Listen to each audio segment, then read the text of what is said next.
Hi, I'm Zuber-Skerritt, the producer of this fourth series of video programs on postgraduate supervision. As in the three previous series, the videos are not professionally staged productions, but they have been produced from simple recordings of a residential staff development program held at the Ballina Beach Resort in northern New South Wales in 1996. This year's program focuses on postgraduate supervision of NESB students, short for non-English speaking background students. I hope you will find the following video useful. This video program consists of excerpts from the presentations by researchers and postgraduate NESB students. They discuss the problems they experienced in Australian and American universities.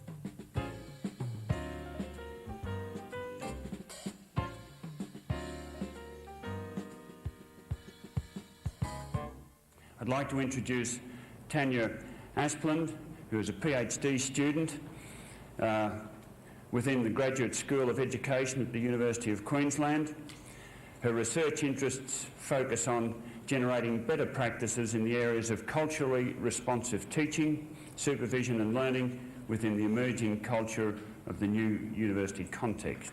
My project that I'm reporting on today has been a 3-year project that has looked at the experiences of international women students across 3 universities using a case study approach. The project began with 15 participants, and in fact over the 3-year period we got down to 6. So I'm reporting on 6 women who come from predominantly Asian countries who have completed their PhD thesis, and practically all of them have submitted at this stage. At the outset, I need to say the richness of the study is within the narratives that are reported in the study. This is where I was at when I started the study, that I believe that the work within this field was very reductionist in nature and really didn't offer us any insights into the essence of supervisory experience for NESB students, and in this case particularly women. The contemporary models of thesis supervision that encourage the inclusion of overseas women students are misrepresentative in a number of ways because they are shaped by relations of ruling, and that is a Dorothy Smith term for those of you who know Dorothy Smith's literature, that are deeply immersed in a complex set of objectified and organised practices and forms of social consciousness constructed from the standpoint of men who have been engaged in the ruling apparatus of universities. Now, there's a few men shaking their heads already. So what I'm basically arguing is that what we are engaging in terms of our supervisory practices is very much a culturally biased view of the world that in fact has been generated from a patriarchal worldview that is in fact in the process of ongoing change. So I don't want to present a very negative presentation today. I want to state the argument that I'm put it up for you to challenge, to confront and discuss with a view of becoming much more enlightened supervisors at the end of 4 days. Now, what does that rhetoric really mean? It means a number of things which I've articulated. I believe, and I have data within the study, that suggests that the existing forms of supervision that we are using do in fact render the women in my study powerless. They are powerless both personally and professionally to in fact instigate change within a hegemonic point of view that in fact has very little room for change. It also suggests that supervisors become very removed from the everyday lives of students. Now, the science people are particularly adamant that that is not the case because they work over the bench with their students on a day-to-day basis. However, in some of the life sciences, in engineering, in business, and in the social sciences where I've worked within this study across disciplines, the students argued that the supervisors were very much removed from their day-to-day problems that were part of their supervision. In fact, what a lot of women have argued is that the local actualities of their supervisory projects, are in fact not part of the supervisory agenda. That in fact they're working at one level with one agenda and that supervisors are working particularly at another agenda. That is very much constructed within the institutional ways of thinking. So that when we talk about Dorothy Smith's world, we see that there is a division between the local daily practices of these women and the abstract practices of institutional policy. This in fact results in a silencing of students, and the silencing has been enacted in a number of ways through the women in this particular study. Silencing can be seen for some women as a form of resistance, that this is the mode of supervision that you're using, I'm going to resist it, but I'm not going to resist it in active, demonstrative ways, I'll simply withdraw. And other women, in fact, have complied with supervision, thinking that this is the way this institution works, I'll comply with the supervisory process in which I'm involved, I'll get it over and done with, and I'm out of here. So there are different forms and patterns of compliance and resistance to this institutional policy over the 3 years, which was quite peculiar to each woman in each discipline and each context. So whilst I'm generalising here, it's very worthwhile, I think, to read the stories and talk more about that.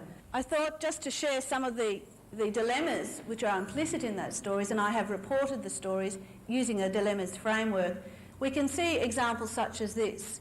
On the one hand, Jan, who was one of the women, was recognised as a successful and internationally acknowledged scholar, yet on the other hand, when she was working within her supervisory relationship, she was continually considered inadequate within the departmental context. Quite commonly at meetings, they'd say, oh, here's another one of Jan's silly questions. And so while she came into the university as a well-recognised scholar within her field, she was continually demoralised by this type of dialogue that took place. On the one hand, Jan's supervisor was seen to be the authority in the field, while on the other hand he presented no evidence of this. So while she was matched up with the supervisor by departmental authorities as the best man in the field, in fact, throughout the 3 years of her candidature, she felt that he had very limited expertise in that particular area, and because of various reasons, in fact, did not challenge that situation. In fact, lived with that situation for the 3 years. Other students within the study, in fact, after 6 to 9 months, came to that same realisation, and again it remained non-challenged. Those students simply changed supervisors. So at great expense, both emotionally and financially, they just took the 6 months work that they had done, put it aside and began again, simply because they came to the realisation that their supervisor did not have the expertise that he should have, and moved on to a more appropriate supervisor. And another one, on the one hand, Jan was keen to make a contribution to the field and represent the university, yet on the other hand, she did not feel empowered to do so. So, for example, in terms of her publications, they always went out under double authorship. The supervisor was the first mentioned author, she remained the second, and that was really the basis of their interaction of, oh, have you got another journal article that we can put together? And she felt really disempowered in that partnership. So there's some of the dilemmas that do emerge through the stories. I'd now like to introduce Christine Maingard from Southern Cross University, who's a PhD student and is researching in the area of technology-based Japanese language learning. What I thought I was going to do is interviewing some students at Southern Cross University who actually do come from different countries, and also interviewing some of their supervisors to find out if the students' beliefs and perceptions actually match with what the supervisors think the students feel, and so forth. So what I did is, to start off with, I interviewed 5 students from various backgrounds and also studying or doing research in various disciplines at Southern Cross Universities. And I will briefly report on each of those, and then we can come to our own conclusion and find out what the general theme is in regards to issues regarding students from non-English speaking backgrounds. Now, the only thing I may want to point out in the beginning, that I found it very difficult at times to find a line where there really was an issue which related to those students being non-English speakers from a different culture, or if some of those issues would have been there anyway, even if they would have come from an Australian or from an English-speaking background. So sometimes I do believe that a lot of those issues really overlap. Now, the first student I interviewed was a student from Bangladesh, who prior to coming to Australia had been in Canada, and he had studied for his master's degree in Canada. So he already was exposed to an English environment, English-speaking background, and also during his master's research in Canada, he also attended a variety of workshops relating to issues such as how do I learn to debate with my supervisor. So some of the issues which are pointed out in this book of readings didn't really apply to this student because he had already the appropriate background and he fitted in very, very well within the research culture at our university. Perhaps the only problem he found was in his writing. Personally, he kept saying, well, I think my writing is okay, but my supervisor doesn't think so. Now, but I couldn't identify if that really was a problem related to him being from a non-English speaking background because his spoken English was excellent, or was it something a lot of students face anyway with regards to literature search, writing up, and so forth. He found the social structure in Australia quite different when he arrived there, and in particular coming to a small place like Lismore. And that brings us to the first major theme really in the area of problems faced by NESB students, and that is isolation. But interestingly, all the students I've interviewed, whilst they identified isolation as one of the major problems, because there weren't any other students from a similar background in a little town like Lismore, they actually turned it around to their advantage and finally came up with the conclusion that it actually wasn't a bad place to be, and it actually was an excellent place to study because there weren't any distractions. So they actually found that in the long run, they benefited from their isolation.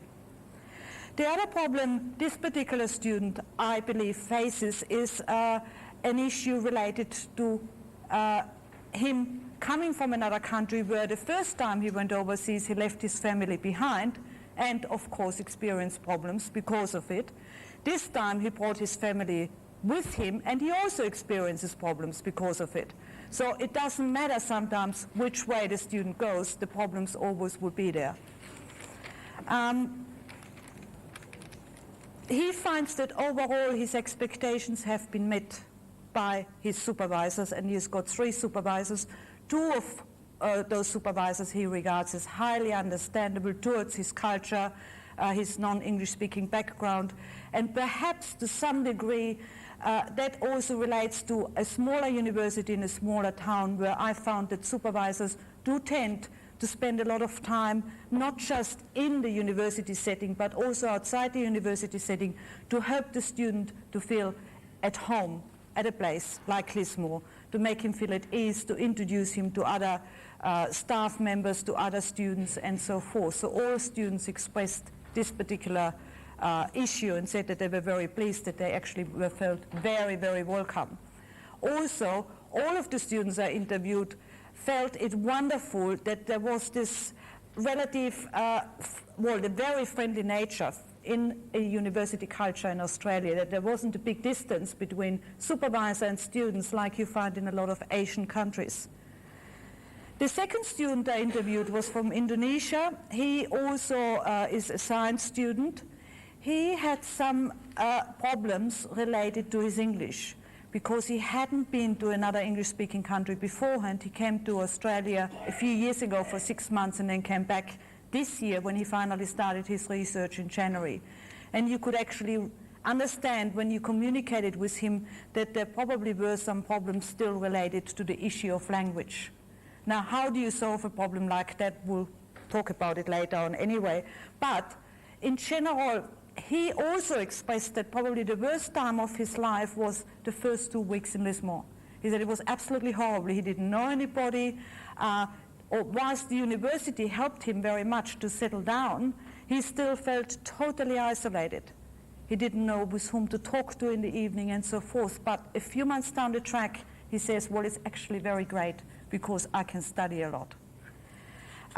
He finds also reading a difficult area, so that not just the writing is a bit problematic, but also finding his way through the literature and actually understanding everything what he was reading, because he does still use his dictionary. So he can't just read quickly and sort of summarize issues he's just read. He actually has to refer back to his dictionary in order to understand some of the sentences he reads. I'd now like to introduce Dr. Uriko Nagata, who is a senior lecturer in the Department of Asian Languages and Studies in the University of Queensland, and who is active in projects about quality issues in teaching and learning. Lesbians, as Professor Clich put it last night, are a very diverse group. And I suppose I represent one small subgroup of those who are not fee-paying and who have later become NESB supervisors themselves in the system. I like to talk about myself a little bit, where I come from, etc., so that you have a better view of what my experiences has been. I studied English since the age of 12, just like anybody else in Japan, in the school system. And I went to university and I studied English again, and I managed to have a BA in English. But it was during the height of student movement, and I wrote, I can't remember, maybe 10 essays, but I got only one essay back with some feedback. I don't know how I managed in other essays, but I passed, so I presume I did okay. Therefore, I consider my undergraduate studies a very poor quality. And when I finished it, and I did some teaching English, etc., for a few years, and I decided to study again, and this time in the United States. I involved myself in an applied linguistic area, hoping that I will become a better English teacher. The program comprised 60% overseas students, including a couple of Japanese, including one of them myself, and a few Europeans, mainly Germans, and a couple of Thais, one Singaporean, and a couple of South American students. So the program was very well catered for overseas students, and without that kind of atmosphere, I probably didn't last. For a very obvious reason, although I spoke a little bit English, but my English wasn't good enough to produce acceptable essays. I couldn't conceptualize what I was reading and what I was getting from lecturers. So essay writing was my poorest skill, in addition to perhaps participating in discussion. Try to say something, but by the time I have a sentence ready, they were talking something else. Although I was good at a number of things, for example, if the lecturer had some kind of visual clues, such as those who are familiar with transformational grammar, you got this, all the little triangles everywhere, very mathematical kind of exercise, and I was very good at that. Or phonetics, for example, analyzing phonetics, and again, it didn't need a lot of literacy, which is the writing and reading. So I remember I used to help American students. Oh, there are some American students in the program as well. So I used to help them to do all these mathematical things, and instead they helped me writing and correcting my English. However, in hindsight, I thought that the program was a kind of patronizing to us. It was well packaged, a number of introductory linguistic courses and other bits and pieces all put in a 2-year program. But things like American studies, it was a compulsory subject, and we were taken to a primary school, in a local primary school, or a factory, and things like that to get to know America. I understood the objective of it, but for example, in a primary school, these Asians, agents are going to The interesting thing is the European student refused to go on those little trips. They thought they were good enough, or culturally, experienced enough with America, so they didn't want to go on those little trips. But we all went because it was scheduled.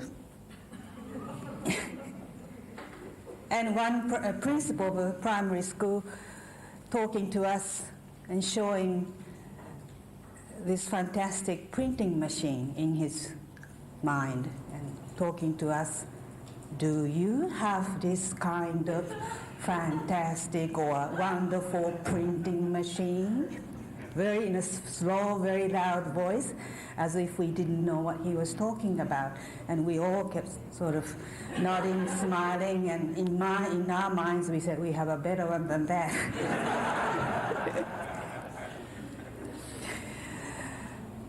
But we were very lucky because we were set in a graduate school and we were housed in a graduate hall of residence. So we had a very good mutual support system, and for that reason I said earlier I lasted, although I wasn't a very excellent student, but I managed the course and I got an MA out of a 2-year experience in the States. I didn't come to Australia I didn't come to Australia for study purposes. I landed here as a landed migrant, and it was very timely because the Japanese studies, language studies was booming from early 80s, and as you know, well into 90s, and still booming now. With this MA from the United States, I was able to land a university teaching position. And so as many of my colleagues throughout Australia entered university teaching position during this period. But we were underqualified. We had MA, maybe some only had BA. So we were underqualified, therefore we had to start to work for a higher degree. This time I chose history, so I changed my area from applied linguistics. I was getting a little bit sick of dry area. I found a very good supervisor, but he felt my English wasn't good enough, so he asked me to do a MA qualifying, which I agreed, and which was actually my request as well. But other colleagues in my department, Japanese Studies, Asian Studies, said, no, you have already MA, so don't do MA, you go straight into PhD. I didn't agree. I didn't feel comfortable. So I said, no, MAs, I like to do MA qualifying and do an MA. Question and answer session. These questions were submitted to the panel during the workshop.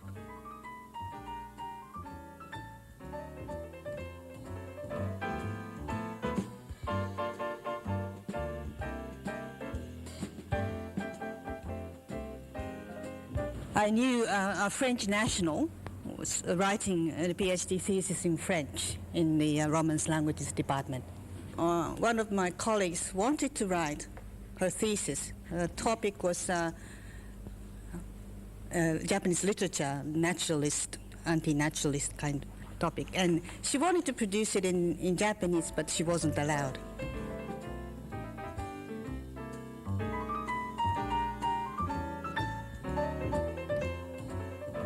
When she worked with her first supervisor, the feedback that she got, and I believe language and culture are an integral, there's an interplay between the two, they can't be kept separate. So when May wrote her first work for her first supervisor, the feedback that she got was, what does this mean? This doesn't make sense. I can't understand this.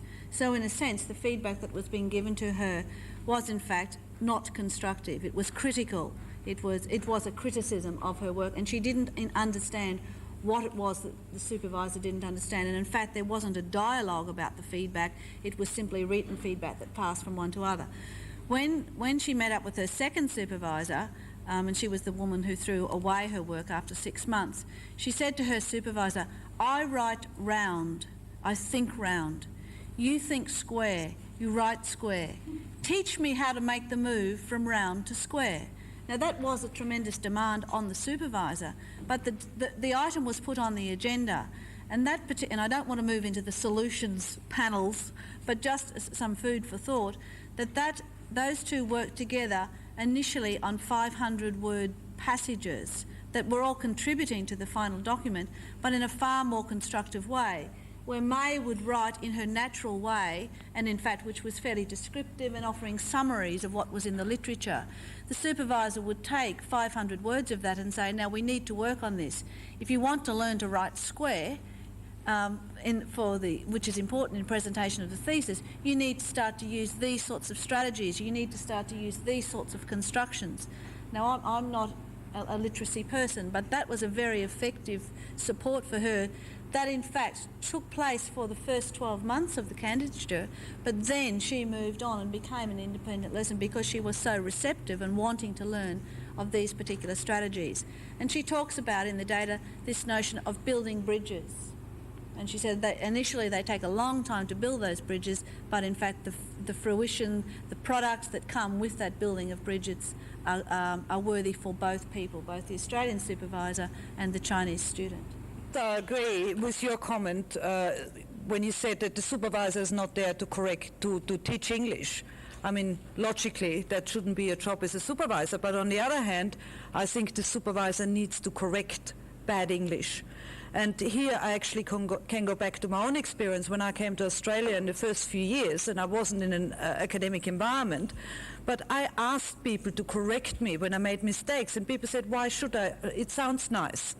But that's not what I wanted. I really wanted to be corrected. And students want to be corrected too. How are they going to learn if they're not corrected sometimes? So I think that needs to be part of the supervisor's job, be it in written discourse or even when there's some communication and the student says something very funny and totally wrong. I think there is some kind of obligation by the supervisor to correct the student.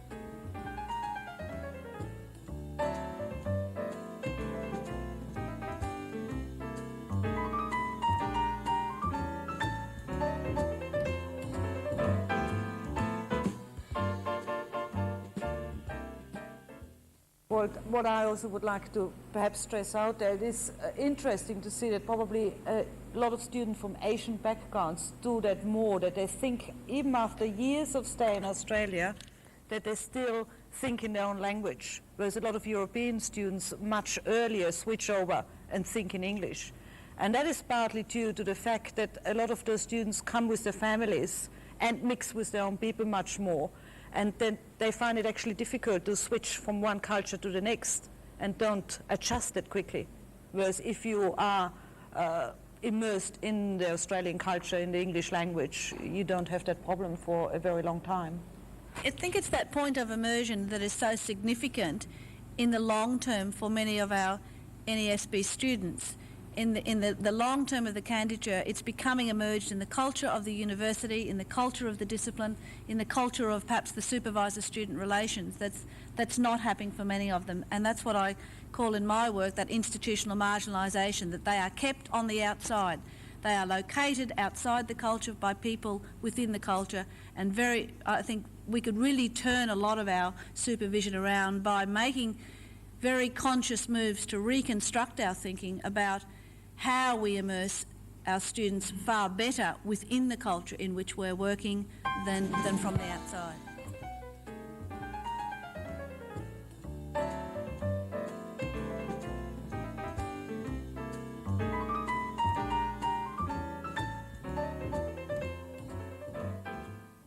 Yes, and I think I would agree with what you're saying, that, and I think everyone in this room who is a supervisor would be cognizant of the accountability issue and how it is discipline specific.